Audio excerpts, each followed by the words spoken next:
All right. Hello, everyone. Welcome back to OneSoccer. I'm your host for today, Josh Deming, joined by my colleague, Alex Gangue-Ruzic. And we are here today to break down the early morning match between the Canadian men's national team and Japan, in which Canada got, I don't know the word to use. I'm just going to say outplayed 4-1. Alex, let's just throw it over to you. I know you had to get up at 3-ish, right? Maybe 2:45 knowing you, 3-ish in the morning for that. How you feeling? Yeah, I mean, it was kind of pick your adjective for the performance. You can go throttled. That's probably another one. Just ran over.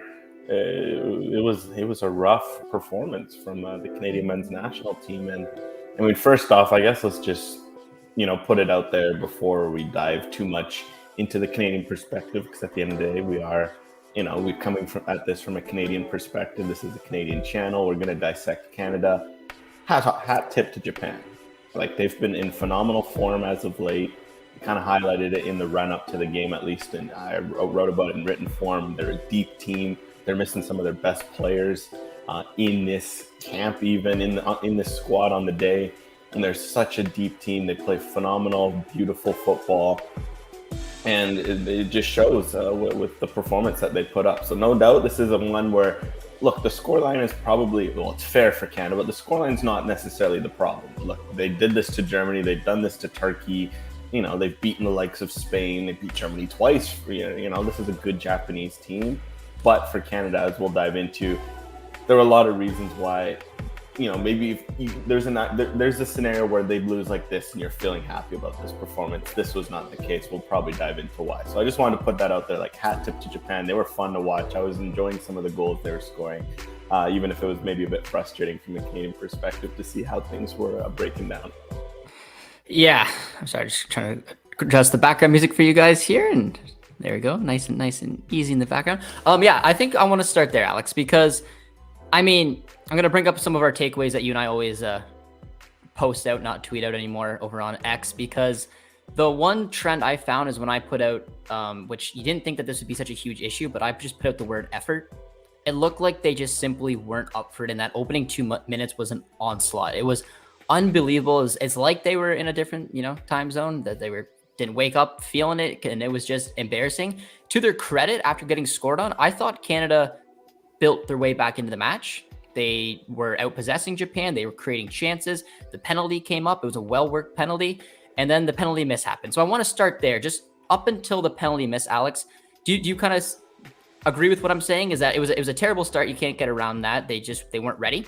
But I thought they did well to bounce back, and I thought that this could be a pretty even affair at a time. They won the penalty, and then they missed it, and then from right there, it turned quickly before the halftime, and all of a sudden it was 3-0. So I also said that out on X. I said that it could have, not that Canada deserved anything out of this match after that performance, but you have to imagine that if Jonathan David does score that, a little bit of momentum Canada had going into that penalty, they make it 1-1. It could have been a little bit different match, or do you think that no matter what, this was going to end in an onslaught for Japan?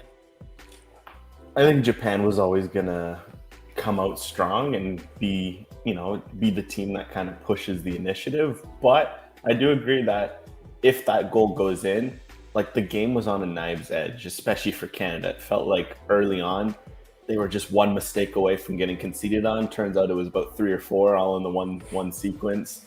And then later on, it was just like the game was always on such a knife's edge for Japan, because I kind of wrote about this as well, like, heading into it. It was kind of fascinating to see it in action, because I just kind of seen the numbers and clips of Japan.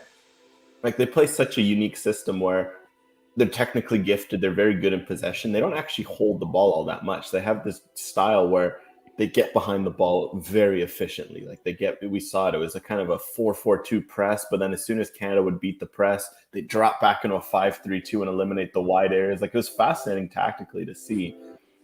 Because of that, Japan was kind of waiting, and they're in this position where, like, they're waiting for that one mistake to happen. So I think for Canada, they just looked so nervous as the game went on. Even as they started to control, it was kind of like a lot of passes were heavy, a lot of touches were indecisive. They were maybe taking 3 when they should be taking 2, taking 2 touches when they should be taking 1. And it was nice because their 2 best players, Jonathan David and Alphonso Davies, all of a sudden had a moment of quality of, okay, this is, we're 2 of Canada's best players. We can compete against these Japanese players. Let's take our team on our shoulders. They link up. Davies wins the penalty. I feel like if that goal goes in, it maybe would have alleviated some of the nerves across the roster where that, you make a turnover like you did on the second goal and then just Japan carves through you, or in the third goal where, again, it's just a turnover from someone you would expect it from, like Alistair Johnson. This is someone who loves to step up in these sorts of big moments for club and, for country, and just rare to see a mistake of that level on the international stage. I think maybe some of those mistakes aren't as pronounced. Look, it's something like we mentioned.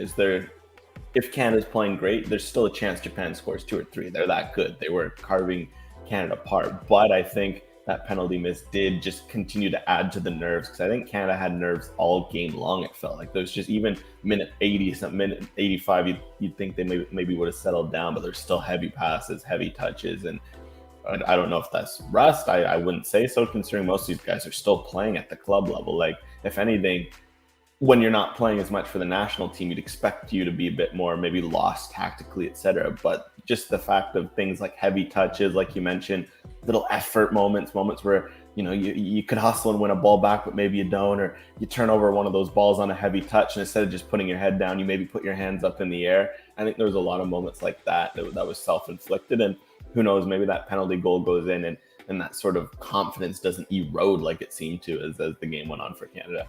Yeah, there's so much storylines from this match, but I mean, this sport is about moments. I'm a true believer of that. You don't know what's going to happen, and you kind of said it right there, Alex. Even if David scored, there's, and the next moment could go Japan's way, and all of a sudden it's right back to 4-1. It doesn't mean that Canada would have gotten back in the match or could have turned things around. I just thought that they were looking good up until that penalty. They had a bad moment. They conceded early. They calmed themselves down. They started finding some patterns of play, and then they led to the penalty. And it could have been a changing moment. I'm not going to dwell on it because I don't want to take anything away from what Japan did and how poor Canada was, because that's where I kind of want to go next. But first, guys, if you're with us at around 1:11 p.m. Eastern time, drop a like on the stream. Let us know what your biggest takeaway was. You guys have been all over my profile on X. A lot of opinions, a lot of really good ones. Maybe I'll scroll through some of them. But if you guys are here and you want to let me know what your biggest takeaway was, Alex and I will dissect it. I just threw a few of my takeaways up, and I'll go through it to Alex's as well soon. But I do want to go towards the mistakes, Alex, because like you mentioned, Alistair Johnston, someone who's such an important player for this national team. You don't expect a moment of madness like that. But he wasn't the only one. There was 3 mistakes. There was 3 Japanese goals. They did not let us off the hook at all.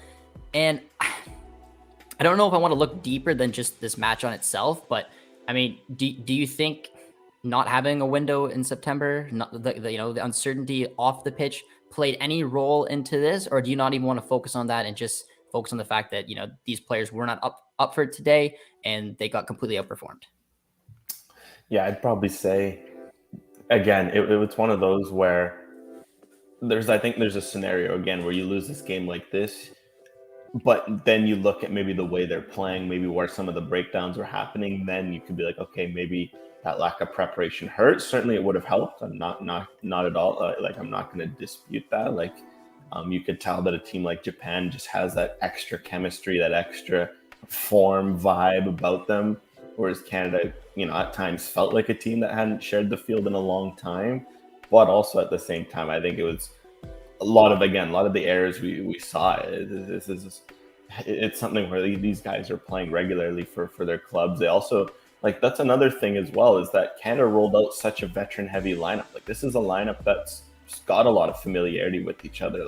They were mentioning on the broadcast, Alistair Johnson and Kamal Miller have played over 30 games together across the last 2-3 years for Canada. That they've got familiarity together. Even if Derek Cornelius slots in, he's someone who played in that role in the March window and has been working in, and he's been in a lot of camps. Stephen Vittoria slots in. Johnston, Vittoria, Miller has been the preferred back 3, so there's no excuse in terms of chemistry there.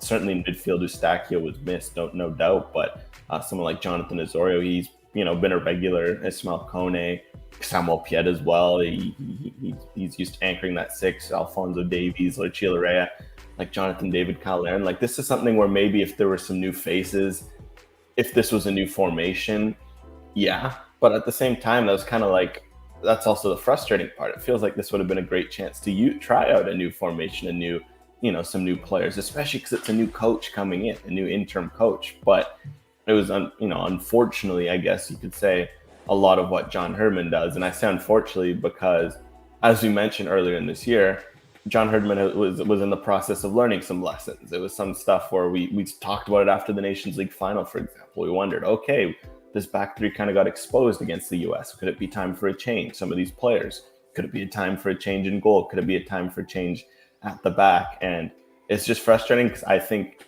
that was probably the biggest thing for me. It feels like this was a rinse and repeat from the Nations League final. Like, I look back at these two games, they're eerily similar. And it's one of those where, in that case, that just tells you didn't learn from anything. Because at this game as well, if you tried to experiment and learn from what you'd seen in that Nations League final and you lost, okay, you can wear it, but at least you learned some. In this game, it feels like we learned nothing purely because it was that rinse and repeat. And I think that's also frustrating because these sorts of games are key to learn, right? Like, if you throw out a player and he struggles, a new player, but at least at least you got an idea of what he could do out there. And for all we know, he goes out and thrives. Or you try a new formation, maybe some different warts open up. But at this point, that we've kind of seen some of the limits and the limits of this formation, some of the limits of the players when deployed in this formation. And it feels like we learned nothing. And that's frustrating because this was such a good game to learn something.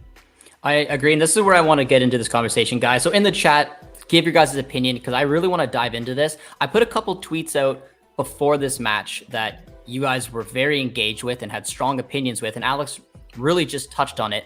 And I want to go up for debate because I had most people agreeing with what I was kind of saying, and I also had some saying, like the other side of the coin. So I totally agree. Now, this is a one match window. It's a friendly. I know that there's Copa America coming up, our qualifiers coming up, leading into the Copa America, and then obviously onto the World Cup. But like you said, when is the opportunity to eventually move on from some of these players? And I put this tweet up just basically talking about the fact that I thought, especially after the Gold Cup when Borjan left and the rumors were out there that he left because he wasn't going to get the next match, that, at least in that area, you could turn a coin and look at a younger keeper that will be there for 2024 to 2026. And then to hear that Bielsa was going to go back with Borjan and give him the captain's armband, it just kind of made me seem like, well, when is it time to move on from these guys?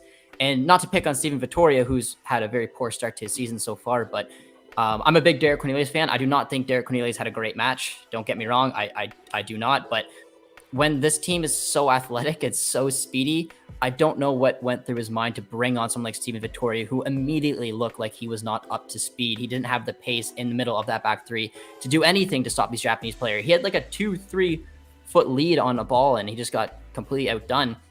But the other side of this coin, Alex, and I want your opinion on that, is what some of these guys are saying as well, is if you're Bielsa, you don't have a lot of opportunities to put your mark on this team. You basically want to take, I guess, what Herdman did and continue it because it's easier, like they're used to this system. They're used to these positions. They're used to playing together.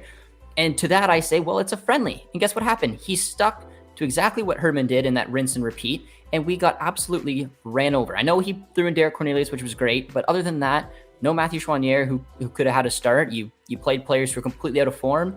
Laren, Kone, on my mind, looked very, very bad.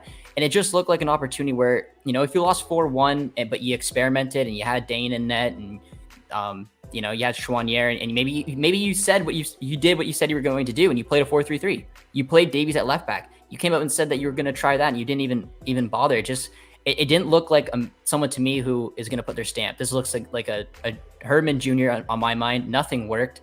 And it was just super frustrating because, like you said, it's a wasted opportunity. We only had one match out of a possible 4, learned absolutely nothing for it, and got our asses handed to us. So it was just super frustrating. And I mean, do you have like this one right here is where I said, I know it's easier said than done because you also don't want to upset a locker room. And I get that. And Bielsa has been in that locker room with Herdman. He knows these guys, and it's tough to tell someone who's used to starting that, maybe they're not going to. But if he wants to even put a little claim on this team to show that I'm the guy that can do it forward, I just wanted to see something different, and I just simply didn't. Look, there's a few things to unpack from what you just threw out there. Sorry about that. No worries. I'd say to start with Bielsa, what I'd say I was a bit surprised because he could have also, I think, in his pregame comments, or his comments from when the team was announced. He mentioned a bit of, okay, I want to bring something different. Like, I know there's continuity, but I also want to bring something different, see where, some needs are there.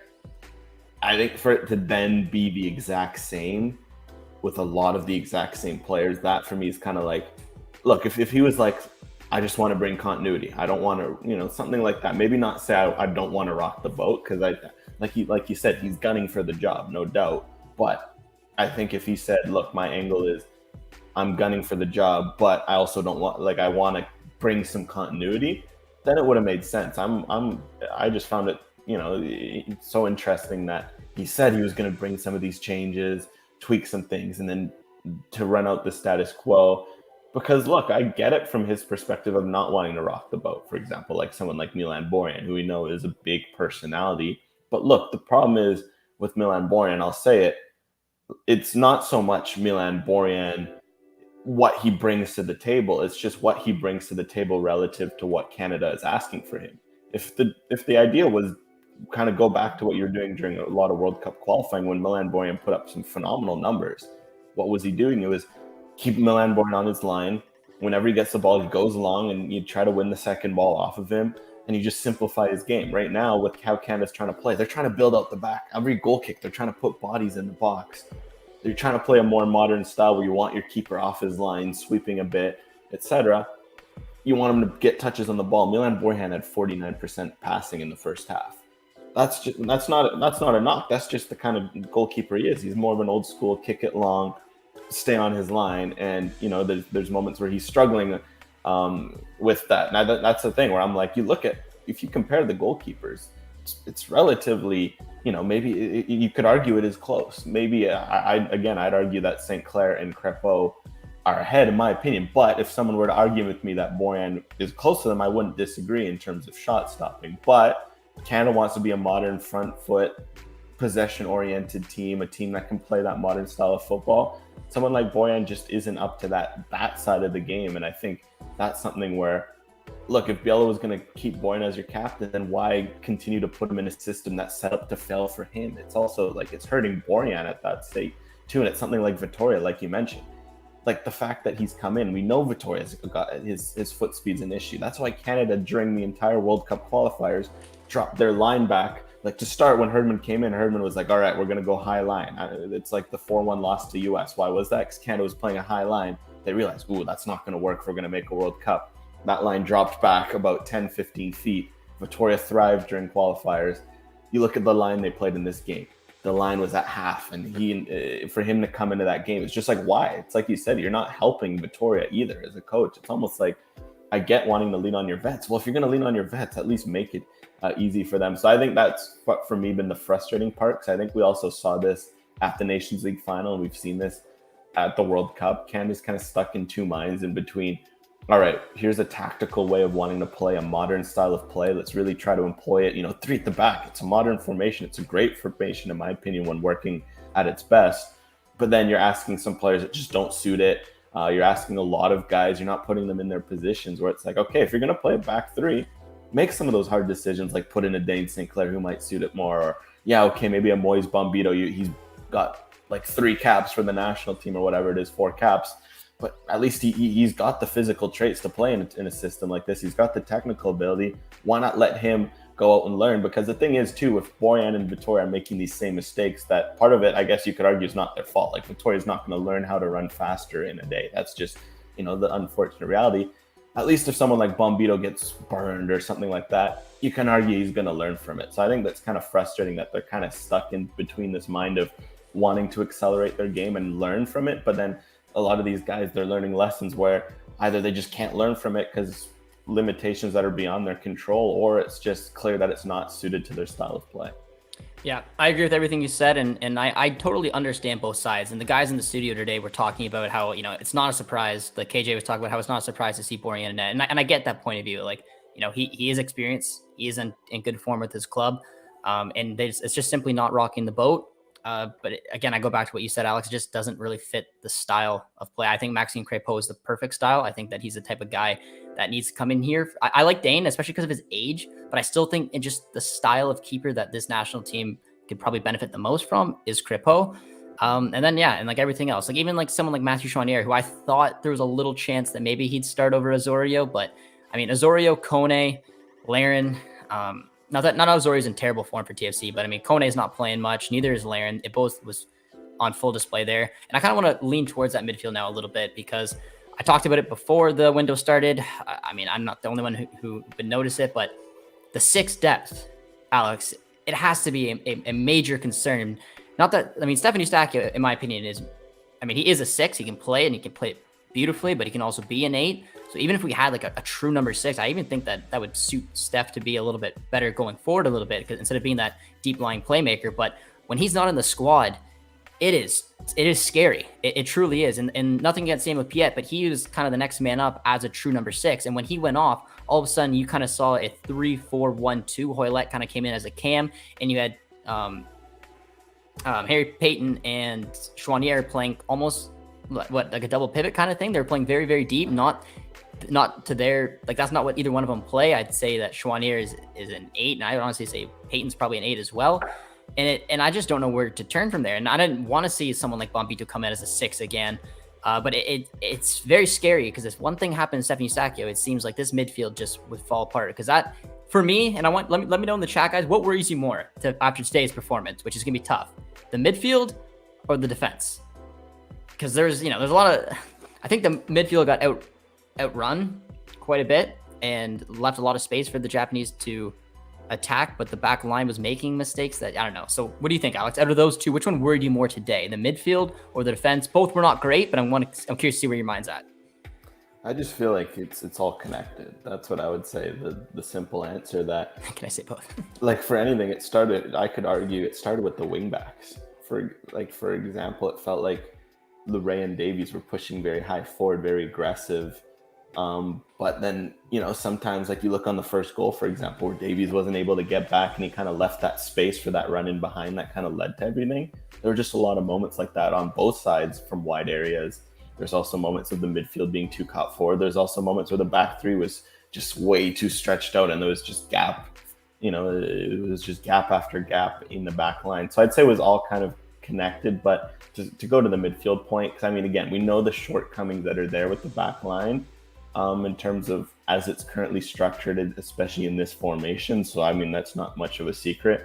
But the midfield one is interesting because, I mean, at the same time, I'm not surprised, because we've spent a lot of time talking about how Canada's number 6 depth is a worry and how they need to find out a way to fix it. And that's kind of why we were frustrated, at least why I was frustrated not to see more Victor Laturi at the Gold Cup, because he's a natural 6. Because you look at the depth chart, it's pretty much at Eustachio, Piet, Laturi, and then at this point, like you're going into guys like a Cedric Toussaint, looking at that number 6 profile, like, genuinely, like, Canada just doesn't have as much, like, how would I say, at other positions, it's like 10 deep, right? It's 9, 10 deep. At 6, there's maybe a handful of guys. Like, at a certain point, you're going into to League One in terms of just pure number 6 options. So yeah, it's just especially frustrating that you haven't seen a guy like a Laturi get a look, just to at least know what he could do in that sort of scenario or something like that. So absolutely, Eustachio continues to be missed because of that. To be fair, I didn't think Piet was that bad. He was doing a lot of ball winning. Maybe on the ball he was a bit sloppy, but he was doing a lot of that ball winning that he does, that he can do to good effect. It was just felt like a lot of moments where Kone and Ozora would really push forward and try to get forward, and then they were sloppy on the ball, and then they weren't recovering, and Japan was completely swarming Piet. They were almost isolating Piet in these 2 and 3v1s where no number 6 in the world, not many at least, are going to be able to handle 3v1s from a team like Japan. So I would say it was just really, the 8s didn't help the 6 either, but yeah, the 6 depth is a huge worry. Yeah, I mean, I didn't mean to pick on Piet. We know what Piet is. Again, he's a player who's got a lot of experience with his national team. I just think when we're competing on the level of a national team like Japan, it's just, he's going to find himself in those type of situations where it's just, he's going to get exposed. And that's kind of what happened, where someone like Stefan Eustachio has just got that ability to sometimes be able to play out of it. And I do want to now move up a little bit, actually, to your 8s, because I agree with that, Alex. I was really disappointed, and I was refrained from tweeting it out. I don't know. I just decided not to, but Kone and Laren, I want to focus on those two, especially because they are very important players to this national team, or at least they should be going forward. But they're both struggling for minutes at club level, and they both looked very, very quiet. At least Jonathan David, I know he and I'm not gonna say Jonathan David had a great game, but I noticed him. He tried to drop deep, he tried to pick up the ball, he tried to do something. He combined with Davies a few times. I hardly noticed Kyle Larin, and then the fact that there's a midfielder in there with Kone as well, I hardly noticed him. Do you think it's got something to do with the fact that they're not playing at club level? And I know that's the obvious answer, but we have seen Larin in the past, not in great form at club level, and he comes in and he banging in goals. And Kone's a different one because he's still very young, very young, very raw, and he just hasn't really found a way to bust his way into that starting 11.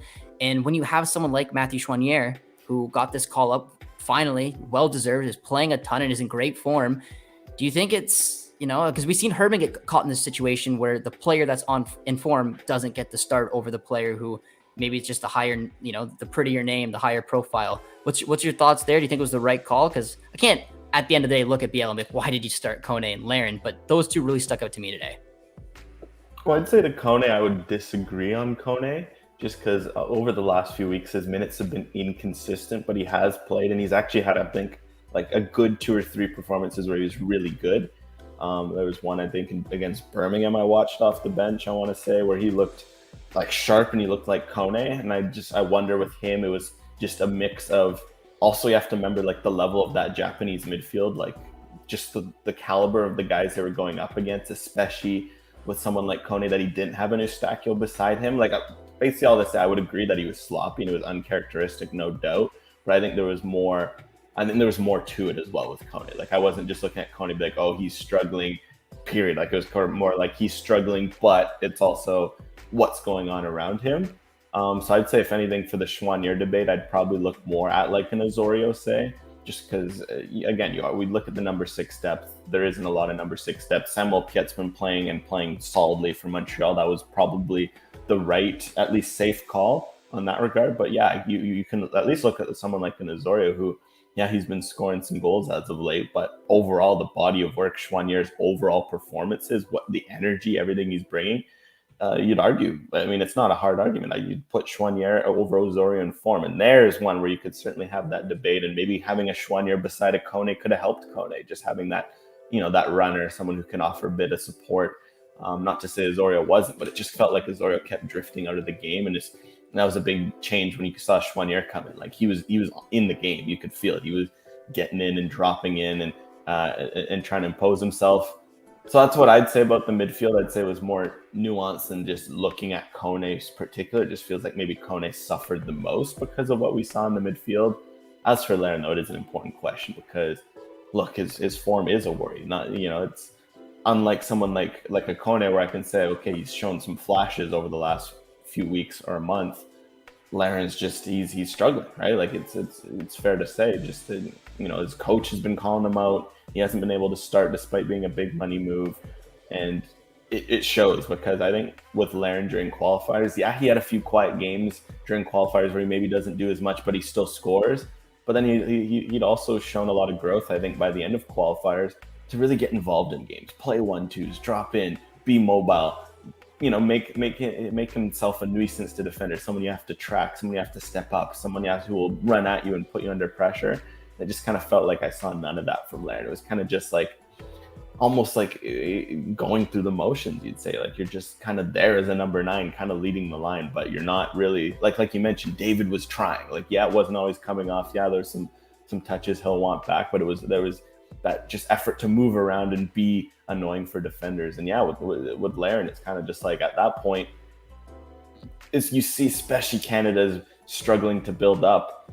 Would you not be better served maybe going to a 4th body and going to like a 4-5-1 build up or something like that, just because you're getting outnumbered, outpressed by Japan? Yeah, I think the Larin question is a huge worry, and it's something that's been put out there that, look, I think I put after the World Cup, it's like, okay, you need 3 in the midfield. Canada's done that, but I said if you go 3-5-2, it can work, but you need it's going to put a lot of emphasis on your wing backs, and you're sacrificing some width with 2 strikers, or you go 4-3-3 and you sacrifice David or Larin. And I think at this point, as we've seen David and Larin against big teams, it just seems to hurt both of them. They both end up isolated because Canada gets outnumbered at the back. You wonder if it might be time to sacrifice one of them for that extra body. And unfortunately, until he turns around his club form, Larin's going to be the easy choice in that regard. So you took the words right out of my mouth, because that's where I'm going next. Is what is next for Canada? Do you think? Because well, one, I want to know, do you think that Biello, like, how long do you think Biello will be here? Do you think he will end up with a full-time job? I just curious to see what your thoughts are there, because let's just say at least, I don't know, maybe for the next 6 months, let's just say he stays, because, we don't have a lot of money. Biello's there. I don't know. Maybe things change, but where do you go from here? Because, you talked up a bit of a change and a bit of a shift, like we talked about, and playing Davies at left back, and then you just reverted back to the old 3-5-2. And I agree. I feel like you need to make a change, and you need to make a little bit of a statement. And I know that there's a big debate, but at least now, after sticking and doing the rinse and repeat cycle and seeing this disaster, or do you think it's too risky now to make this change? Because this game didn't matter, Alex. This game was a friendly. It did not matter. This was the time. Well, because you and I can argue back and forth as much as we want, saying, now it's time to the 4-3-3. Well, the next window coming up is Copa America qualifiers. And who knows who we're going to draw? We could get a very tough matchup. It could be Jamaica. It could be Panama. I don't know. It could be very difficult. But now, all of a sudden, it's like, well, is that the right time to experiment? Do we stick with the 3-5-2? Do we just play with the players within this system? I'm curious. I don't really know exactly what the right answer is, because I heard both arguments leading up to this friendly in particular, and I wanted to see change, at least a little bit, maybe if that's pretty much the same starting 11, but you did the 4-3-3 just to see what it looked like. There's no harm, no foul. Now there will be, because if we miss out on Copa America in 2024, that is going to be devastating for this program, who in the last 2 years has taken a couple big strides forward. And I'm frankly a little nervous. So what do you want to see? Assuming Biello is obviously behind right now, and it's his team leading into the Copa America, do you get do you change things up, or probably not, knowing him? Yeah, well, I mean, again, the Copa America game, they have to get there. I agree. Like, they need more tests like this Japan game. Well, where are you going to get them?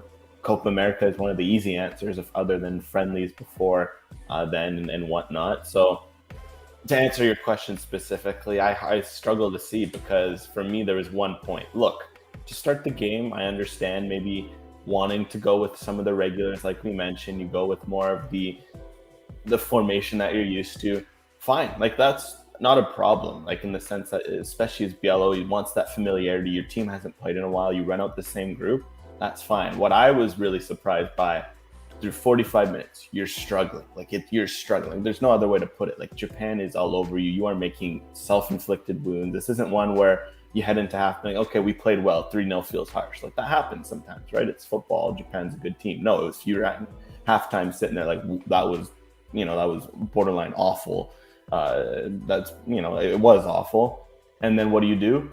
You make one change, and it's to bring out Derek Cornelius, who, to be honest, like, yeah, he was struggling, but who wasn't struggling, right? It felt like extremely harsh. I think I'd almost go back to something like we saw at the World Cup this summer with Bev Priestman. Canada had some terrible halves to start. I think of that Ireland game where Bev almost came out and it was like, screw it, like, we've been awful. Here's 3 changes. Are they fair? Like, are they necessarily the right players? No, but she brought in 3 players, and it kind of just completely re-energized the team. It felt like really harsh that only one sub was made, and it was a like for like, and to drop someone like Cornelius, who's been in such good club form. Yeah, maybe he's struggling, but it just kind of sends the wrong message. I don't know. I felt like it was something where at that halftime, that's a perfect opportunity to either go wholesale changes, and at least if you're insistent on playing this 3-5-2, throw in a Bombito at the back, throw in a Chouanier in midfield, tweak things like that and go experimental within this formation. Or, like you mentioned, just completely try a new shape, because, again, like, you're down 3-0, you have nothing to lose, you're familiar with this 3-5-2. Why not go step outside the box and challenge your players? I think the fact that you're only making one change, like Japan made, didn't they make 2 changes at halftime? Or no, they made one change. I think they made one, but they made a couple shortly after that. But Alex, I quickly want to pick up on that point just to get your thoughts on it, because I was close to tweeting it out, and I ended up tweeting out a kinder version of it, because I was super disappointed as well. But I didn't agree with the substitution. Putting Vittoria on in general made absolutely no sense. I agree with that. You could have put on a different player, maybe that, the young 18-year-old that we all want to take a look at in this situation. Why not? But I also thought it was interesting when you did bring on players who, like, a Matthew Chouanier and Liam Miller were 2 of the players I was looking at halftime, and both came in and looked pretty good. Liam Miller is, a very direct player. He would offer, even if he played as a second striker with David. He would have offered something that Laren wasn't. He would have tried to get involved, and that's what he did. He had a couple decent runs in the short time we saw him on there. But if someone like him and Schwanier came on at halftime, I would respect it a little bit more, maybe tamper with the shape. I absolutely agree. What I thought was a little weird, though, is that by the time we saw Peyton and Schwanier is when he took out Piet, and now you're asking these guys to do a different role. You know what I mean? Like, you're not even putting them on where they could thrive. You could have took off Kone, you could have took off Osorio at halftime. I mean, they did almost nothing that first half and tried it out. At least you had Piet anchoring them, allowing them to play what they do best. Instead, you saw them deeper. I mean, I thought Peyton, he was trying things. He lost the ball a little bit, but I mean, again, that's not really his position. Or if he is going to play in a double pivot, he needs a Piet type player, not a Schwanier. And I just thought that, he made changes to bring these players on who I wanted to see and put them in roles where they weren't successful. And we ended up seeing Richie Larea playing an outside right center back. And it's like, I don't know. I just was super disappointed because I wanted to see these players, but I wanted to see them in an opportunity where they could at least thrive a little bit. And instead, he made these changes later than he should have. And he mixed it around where the system simply just didn't even make sense. Yeah, I mean, it was such a hodgepodge. And it's like, especially you see someone like Liam Miller look so energetic. That run he made, you're like, again, it's to go what if, but man, what if you switch to a 4-3-3 and you just let Miller run as one of the wingers?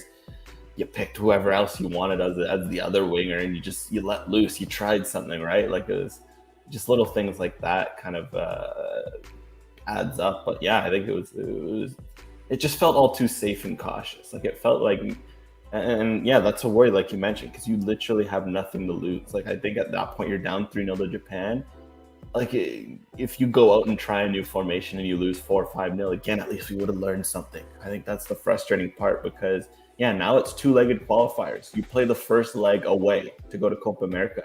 You could be playing a Jamaica away, even a Trinidad and Tobago. That's not a game you want to be playing away. You look at some of the other options you have, Panama away. Like, those are all going to be tough games.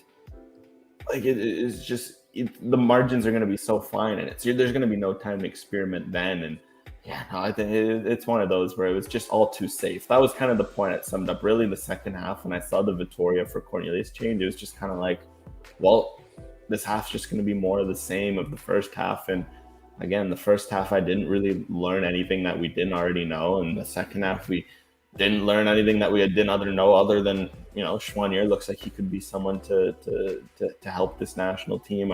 Again, Miller continues to impress me with just the energy he brought. Like you mentioned, someone like Peyton, was trying something, and that was worth looking at, and etc. But other than those maybe small takeaways, we really learned nothing. And this is a friendly. That's what friendlies are for. And again, with Biello, it was just it was frustrating to see what you'd see as like a safe big game plan when, again, this was especially as a new coach, right? Like, this is one thing if you're Herdman and you've been with these guys for 4 or 5 years. Of course, Biello's in a similar situation, but this is still a new head coach, someone with new ideas. It just felt like such a perfect time to experiment. Cause it's like you mentioned, when now? If not now, when? Like, when? Like, well, you and I have been saying that for 2 years. I feels like, like with different things, it just like, when's the opportunity that we're going to see change? And I think that's the whole point I was trying to make was, if I'm Biello, I know it's risky. But Alex, if you want this job, wouldn't you want to put your stamp on it one way, shape, or form, right? Like, I don't know if he thinks he did that by starting Cornelius, which you and I obviously liked, but I just would have expected him to try something, just look at what I can do. This is why you don't need to go out there and find a new manager to come in, because a lot of the Canadian fans out there, and I've seen them in full voice all over social media, want change. They want to see this program change in a different direction. They want to see the tactics change, not the same old. And Biello has just shown me that I don't know if he's capable of it. I know it's harsh after one friendly and only a few training sessions, but he didn't do anything to get it. But Evan here asked us to go take a look at Patrice Bernier's tweet, Alex. So I want to get your thoughts on this. Said he just finished watching Canada play, and he noted what worried him the most was the body language, and that these games versus the likes of Japan are necessary to realize that we are not at the level on a consistent basis. So what did you take away from the body language? Because I have a quick thing I noticed, and I tweeted it out. Effort was an issue for me, and a lot of people agreed and said this shouldn't be a worry for a national team like this. It's just putting in genuine effort. But I did notice a couple times when some of our players lost the ball, and I think that Patrice did tweet that down here. He said, look at the own goal with Davies and Borjan. I think Borjan's more frustrated than anything because he got the ball in the face in the back of the net. But I mean, I saw him lose, like Davies lose the ball a couple times in the opening goal, I believe, and he tried taking on players. He lost the ball, and as soon as he did, he kind of like, he's visibly upset. He didn't really track back, and when he missed I think it was the first ball, the one I'm talking about with the long ball, and it just evaded Davies, and he like missed it, and he like almost jumped out of frustration. So I noticed Davies getting quite frustrated. Other than that, I don't know about the body language of who else I would have noticed. I might have to watch it back. But what was your take on body language? It was a huge concern. It was absolutely a concern. I think I noticed it minute 1. Just go watch minute 1 back. I think it was something where, part of the reason, I think it was Davies made a turnover on that left-hand side, and it's part of the reason why he was late to track back was kind of just because, the body language was kind of like, oh, I made a mistake. And I think that's got to be frustrating if you're Canada because, look, at the end of the day, Davies is your best player. He's your most important player. He might not wear a captain's armband, and we've talked about the captaincy, etc. That's a whole other story. Whether or not he ever gets a captain's armband or not, he's someone players are going to follow because he's Alphonso Davies. He's your most important player, and I just think in the first minute you turn over a ball, you kind of put your hands up, you don't really track back.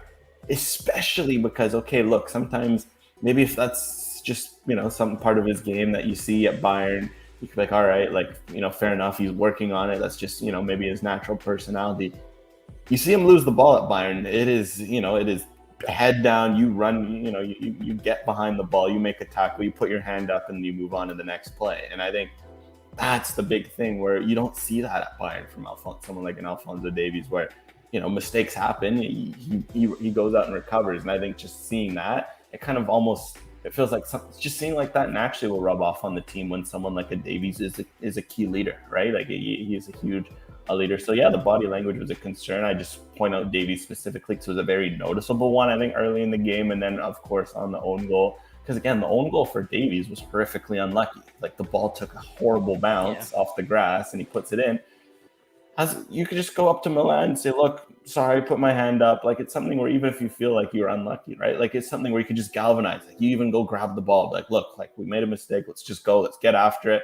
But it just felt like that goes in. It was just the shoulder sunk. And it was just kind of like, if you're, I don't know, if you're someone else on the team and you see that, like again, like own goals happen. It's how you react to mistakes like that. It just felt like Canada made that mistake. And Davies was deflated, Borjan got deflated, everyone was deflated, where it could have easily been a moment of like, okay, guys, we're embarrassing ourselves, we're in Japan, let's just pick it up. That was an accident, it happens, head up, move forward, and they didn't do that. And I think that's frustrating because, like I mentioned, guys like Davies, you watch it for club, it's never like that. It's always like, it's the Bayern way.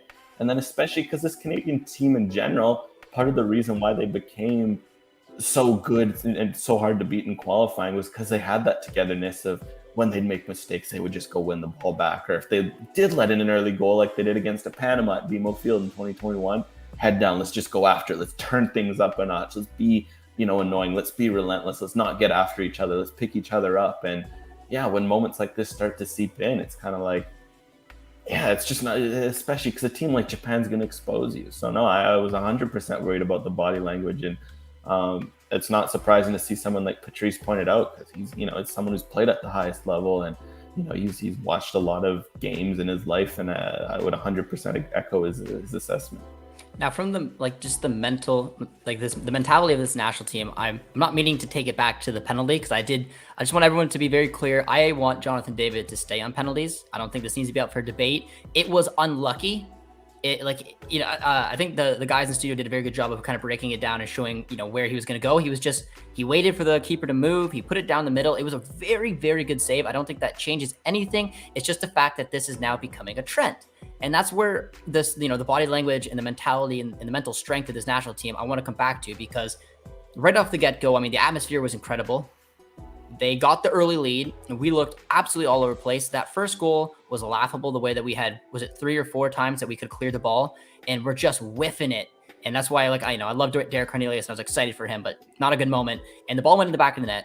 But I personally thought that they did well to settle their nerves, get back in the game, and they started having little patterns of play where they could get the ball, they could hold on to it, and then the possession switched. I'd say 7-ish minutes in, the possession stats completely turned in Canada favor, and they looked kind of comfortable. And then that's when the penalty happened, and that's where I didn't mean to take it back here, but now so all of a sudden you fight your way back into the game, which I think shows mental strength.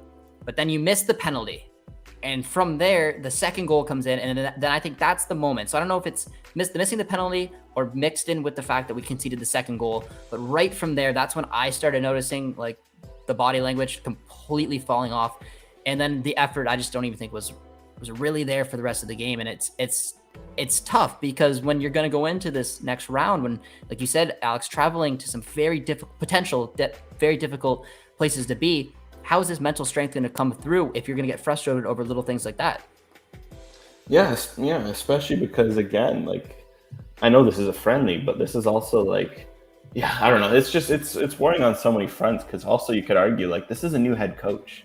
Like this is something where okay, maybe if it's 4 or 5 years under John Herdman, okay, sometimes complacency slips in with managers. That's why there's always going to be managers. It's rare you see managers go more than 4 or 5 years at a club or with the country.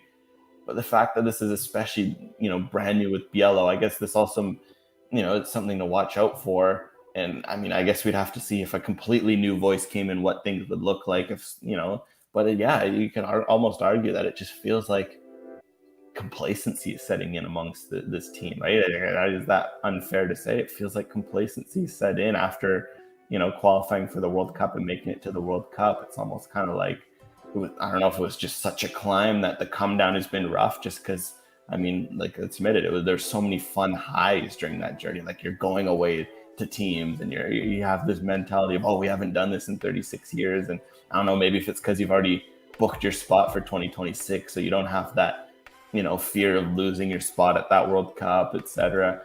But it just feels like some sort of complacency has set in, and it leads to little moments like that. And it's frustrating to see just because, again, I think it removes part of what made this national team so great, I'll say, during that qualifiers was that togetherness, that willingness to play together. Because look, we also have to remember this national team is vastly flawed, and that's not a knock. That's just the reality. Like we mentioned, the defenders, there aren't the same options that you don't have an Alphonso Davies of defense, just to put it that way. There's positions that are flawed, etc. But Canada's had those flaws, but part of the reason they did so well was because their togetherness kind of overcame those flaws. And we're kind of seeing that when that togetherness, that complacency kind of sets in, it feels like that's been lost, and it kind of leads to results like this, if that makes sense. Yeah, it does. And I don't know, it's a shame. I'm disappointed right now. And you brought up the qualifying, Alex, and it's a very interesting take, and I agree. I mean, when we followed this national team throughout the last World Cup qualifying, it was so much fun because it's like we were the underdogs, When I remember people putting out their predictions of they thought Canada would maybe sneak into that 4th place and have to go and play whoever it might have been. I think it was Australia who got that final spot, but that's where they thought they were going to finish. They didn't even think they were going to automatically qualify. And the fact that they went into these like difficult atmospheres, like down in Honduras to the United States to Mexico, and they rallied a country and they were selling out, and it was just such a great time to really be a Canadian men's national team fan, and it just kept going and going.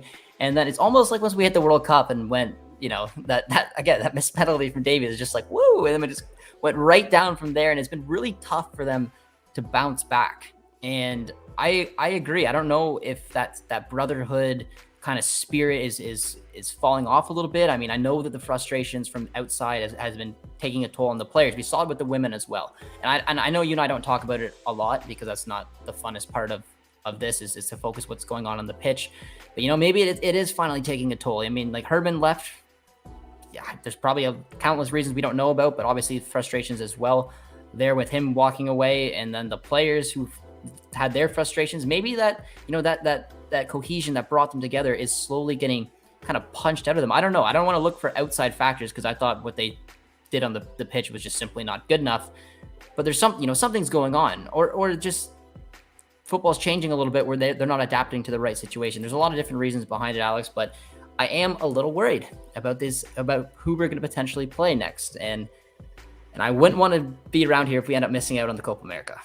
Oh, that would just be, I think, disastrous to miss out on the Copa America. But no, to add a quick point to that as well, like the idea of complacency as well. You could also argue as well, like it feels like no one feels like their seat is hot either. Like, that's also something to wonder. Like we talk about Larin being in form, struggling form for club. I mean, we've seen it for country. I mean, other than, I guess, earlier in this March window, earlier this year where he scored, he's been struggling to score for, I guess, the last 12 months now. He continues to roll after starts. Like, that's just an example of someone like Borjan as well, where sometimes his performances maybe haven't been, at the standard. There's countless examples yet as well. Like, there doesn't feel like that there's that competition for places as well. That can also add to the complacency of, just kind of, it just feels like there's almost going through the motions in the sense of it's just, throughout the same team, throughout the same group. If you win, you win. If you don't, well, you go again. And it's just kind of like, it just feels like also that fire that, again, it goes back to complacency. So I think that's also something worth noting that, we talk about the need for experimentation and trying out new faces. It could also be good for the veterans just to have some other options pushing them, knowing that, oh God, like, I look back, like there's someone right on my shoulder about to take my spot. And it feels like for a lot of guys, that isn't the case. And sometimes that complacency can be so dangerous because, maybe you go from your club level where, as everyone knows, like Davies knows, he's Canada's best player, and he's seen it at club level. You slip for half a minute, you're benched, right? It's the level of club football. Yet for Canada, it's just been this complacency. Well, I'll come at least. I'll still start for Canada. That spot is safe, and again, it just kind of adds all these things that we're mentioning that are all adding up. Absolutely. Guys, we have about 10 or so minutes left, so get in some questions. Alex and I are going to answer them until we end the stream. I'm going to start off with a mixture of this question with Cloak's tweet about Biello, and it says, Josh, not going to lie, it's pretty obvious that the Brotherhood is gone. I don't know if I necessarily agree, but I get the point where you're going with. It's been going downhill fast since the World Cup. I definitely agree with that. And the vibes are gone since the World Cup. Gold Cup was evidence that the Japan was icing on the cake. I agree. I mean, the Gold Cup was fun because I did think that it's a different squad. And, me and Alex finally got to take a look at some players we were really excited to look at. And they put up a hell of a fight against the United States. They really did. I was proud of the Gold Cup. I was really disappointed to lose in that kind of fashion. But again, it's not like it told us a ton because looking back to that Gold Cup, there were still a lot of vets that we didn't need to see. And the youngsters that were called up didn't get a lot of minutes. So, but speaking to the Brotherhood, and then Cloak's tweet of what Biello said that he talked on the lineup changes for November after this match. And Biello said, I want to see certain players and see how they could deal with this kind of opponent. There will for sure be things I need to adjust. So, Alex, I do want to kind of go there. Now, our viewers here are saying that the Brotherhood's kind of falling apart. I've said that. We're talking about body language. We're talking about effort. If you're Biello, now we don't got to focus on who to call up, how to put a starting 11 out, but just simply getting the motivation factor and the effort back up to peak. Look, what would you look for? What would you try to change? What would you try to say? What would you try to do to get the light fire under these guys going into two unbelievably crucial matches? I think usually in this sorts of situation, one key area that could always help to kind of refresh a squad is challenge leadership. I think because again, leadership is always going to be a big part of a squad. Players are going to follow that. Challenge the leadership. So if that means, again, like some of the easy targets or, benching someone like a Borjan, like it could be a bit of a harsh message that, the seat's hot, or maybe you can go ditto with Vittoria. There's countless other examples you could use of leaders. So I'd say a challenge leadership, show that no spot is safe, maybe experiment, bring in some fresh blood. Maybe, you go risky and you start a guy like a Chouanière over a guy like Osorio, even though, of course, Osorio, he's been such a reliable starter. But you go, look, Chouanière's in the form of his life for Montreal. Go replicate that for Canada. I think something like that where you're kind of, again, that's a leader, and it's something where you kind of challenge that, I think, because, again, I think between a lot of what we've seen, it's the kind of key issues are on the coaching side of terms of the tactics, the players being chosen, etc. Then also on the players' side as well, the little things like we mentioned, body language, complacency, etc. So I think it kind of goes both ways, with Biello kind of challenging that and getting the players to, kind of get that back. But then also, of course, on his point, little tactical shifts, etc. Okay, maybe if you don't want to experiment, fair, but then at least experiment within what you know. You're married to the 3-5-2, fine, that's not an issue. But then, experiment to find things that could work within the 3-5-2, which we haven't seen. So it's simple, but those are the two things I'd probably want to see. It's tough though, because I do agree. Like, I don't think he's gonna change from the 3-5-2, but I'm looking at it. It's like, really, what? Like, I mean, if we get Buchanan and Eustachio back, that changes things. We have to acknowledge two of our best players were not there. One of them being Stephen Eustachio, who you could argue is our most important player. So those two players alone, if they're fit and healthy, could definitely make this team look a little bit different. But I mean, I agree with you. I mean, I want hungry players. There's a comment here about Ahmed, and I know, Alex, how much you rate this kid. And after the Gold Cup he had, I can't believe, with no disrespect to Harry Payton, because I really admire what he's done in Scotland, being able to get his career back on track. But Ahmed's in excellent form, and he was one of the best performers for Canada at the Gold Cup. He's young, he's exciting, he's versatile. There wasn't really a reason in my eyes why he didn't get the call. His team is thriving as well. And if you're looking at like this team and just 3-5-2, if things are going to tamper with, the keeper is the obvious one, like you mentioned. Go Crépeau makes total sense. I like the back line. That's actually who I wanted to see if you're doing this system. Johnston, Cornelius in the middle, and Miller. You can't really play with it. If Eustachio goes in that midfield, then maybe you play with the 8s now, because both had stinkers. But imagine like maybe a Stephen Eustachio with Ahmed and Chouanier. There's a difference. Is Biello going to do that? Probably not. I would be shocked if we don't see Kone and Osorio in that midfield with Eustachio. Eustachio still changes things. And then maybe Buchanan, Davies as well, and then Larin and David up top. Because even if you're going to look, and humor me for a little bit, Alex, but even if you're going to look at a different striker, like who do you think would be up next after Larin? Do you think it would be like a Hoylett in that, that false 9 kind of role under David? Like, if he was going to bench Larin because he's not in great form and he's not looking confident right now, what option do you go with? Do you go with a non-striker like a Miller or a Hoylett, or do you throw a Brim in there? Do you try Russell Rowe? What would you do? Here's another idea too. Like, for example, another thing that's maybe, because I would agree with you for the back three for the most part, although I'd say I think for Alistair Johnston, just the constant shift between having to play as a right back for Celtic and then right center back for Canada is seemed to caught up to him over this past, I think, ever since he's moved to Celtic.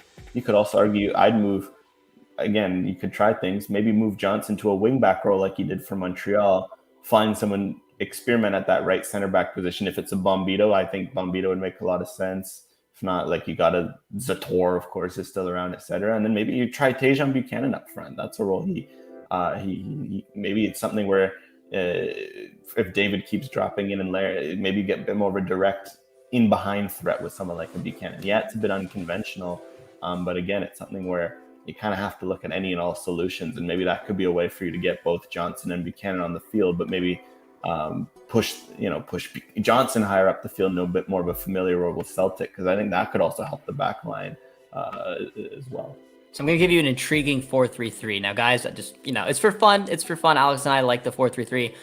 But this one could be interesting, like you mentioned. Let's just focus on the players in the positions that they actually play for their club team, if you want to replicate a little bit of that. Because I know that, we don't play the 4-3-3, so odds are we're not going to see this. But who knows? Maybe 6-7 months down the road, it could be an option. But, you play Crépeau in net, and we've talked about, why his style of play fits his team. You have Davies playing at left back, probably a very advanced role. He'd have the freedom to go up, but he's at left back. You then have Alistair Johnston playing properly at right back. I would still probably go with Miller Cornelius. I know it's lefties, but I think Cornelius can handle it. No issue there. The midfield 3, and then all of a sudden you can still create it. You have Eustachio, maybe your Ahmed and your Chouanier.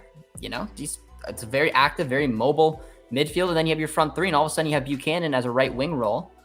I know he's been playing kind of right back-ish, but we know he can play right wing. And then maybe someone like Liam Miller, a player that is hungry to come on. He's very direct. You could argue someone like Schaffelberg as well if you want to look out wide like that. Because the things I like about Miller and Schaffelberg is when they come off the bench, they always bring energy. We saw Schaffelberg do that in the Gold Cup when he scored that goal. Miller came on, he's just direct. We saw him in his debut with Preston North End. It doesn't matter that he's playing as a left wing back. When he gets the opportunity, he runs in, he cuts on that right foot, and he can create. So all of a sudden you have two kind of proper wingers out there, and Jonathan David through the middle.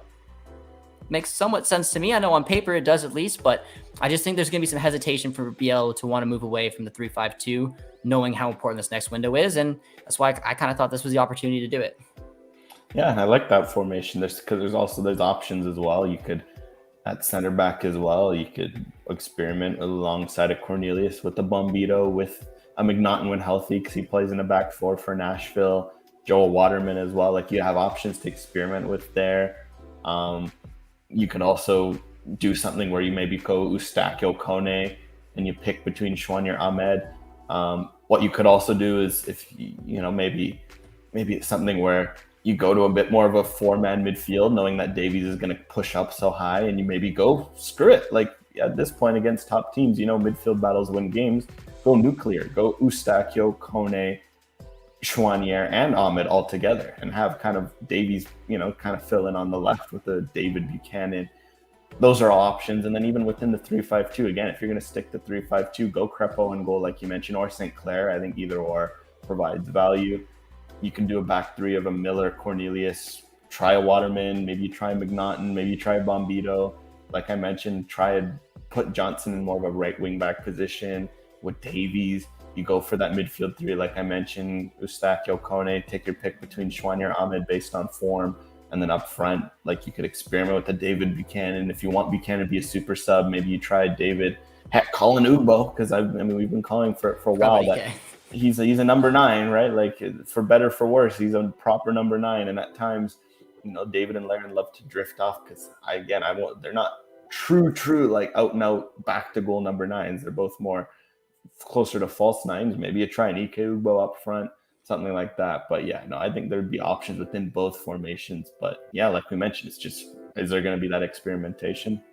Who knows? Probably not. But I do think out of the two we just talked about, yours is more realistic, because it kind of stays true to the, Biel said he wants to use Davies at left back. I never believed that. I always thought he'd be playing up higher up the pitch. So he kind of stays true to that back three with the wing backs. But box midfields are coming so much more modern nowadays. And if you have issues in the midfield, which Canada does, and you have a striker like Kyle Larin who's not performing, all of a sudden, like you said, when you make that same back three, maybe you have now Buchanan as right wing back, Davies left wing back. They can provide opportunities up to get up the pitch along with David as your striker. You have 4 in the midfield. That should give you at least a little bit more of an advantage to hopefully not get run over and create. And especially with the Eustachio, maybe like you said, Shwanier, Ahmed, and Kone. I like the 4 you went with.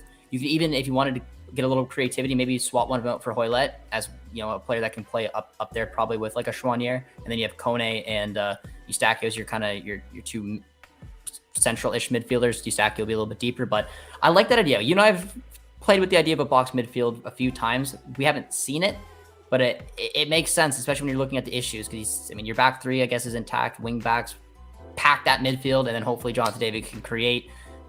Again, will he do it? Probably not. We'll probably see the 3-5-2 and whatnot, but it's going to be scary. I'm a little nervous leading up to this next window. It's going to be a massive one. But for now, hopefully you guys can kind of brush it off as fans.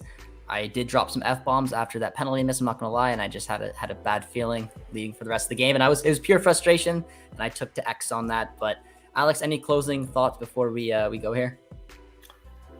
On to the next, I guess. We'll just see what happens, because at this point I was just almost laughing during the game, because it's like, look, it's no secret. Like, it was kind of funny because I put out an article post-game, because I didn't actually, it was too early in the morning, I didn't actually sit down and write. I just reshared my article from earlier after the Nations League final, because I read through it and hilarious. It felt like I could have just copy-pasted and switched a few, updated it basically timely, and it rang exactly the same. So for me, the problems are there. There's no secret. So it's just, okay, are they going to be addressed, or could things get worse and you risk missing out on a November window because you didn't maybe heed some of those warnings that have been there for a while now?